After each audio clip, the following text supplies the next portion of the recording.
কুমিল্লার দেবিদ্বার উপজেলার রাজামেহারে মিজান নাসরিন মুক্ত স্কাউট গ্রুপের তৃতীয় বার্ষিক তাবুবাস ও দীক্ষা অনুষ্ঠান এবং কৃতি শিক্ষার্থীর সংবর্ধনা অনুষ্ঠিত হয়েছে।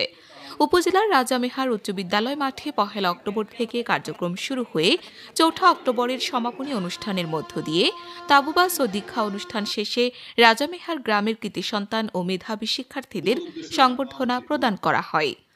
অনুষ্ঠানে তৃতীয় দিনে সন্ধ্যা আসতে শুরু হয় গান, ফায়ার ও সাংস্কৃতিক অনুষ্ঠান এবং স্কাউটের বিভিন্ন প্রদর্শনী কর্মশালা।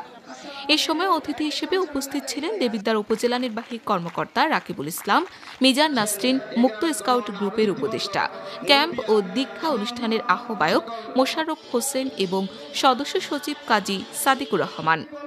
সংবর্ধনা ও সমাপনী অনুষ্ঠানে রাজামেহার উচ্চ বিদ্যালয়ের প্রধান শিক্ষক আব্দুল কাদের সরকারের সভাপতিত্বে প্রধান অতিথি হিসেবে উপস্থিত ছিলেন দেবিদ্বার ও ব্রাহ্মণপাড়া থানার এএসপি সার্কেল মোহাম্মদ শাহিন।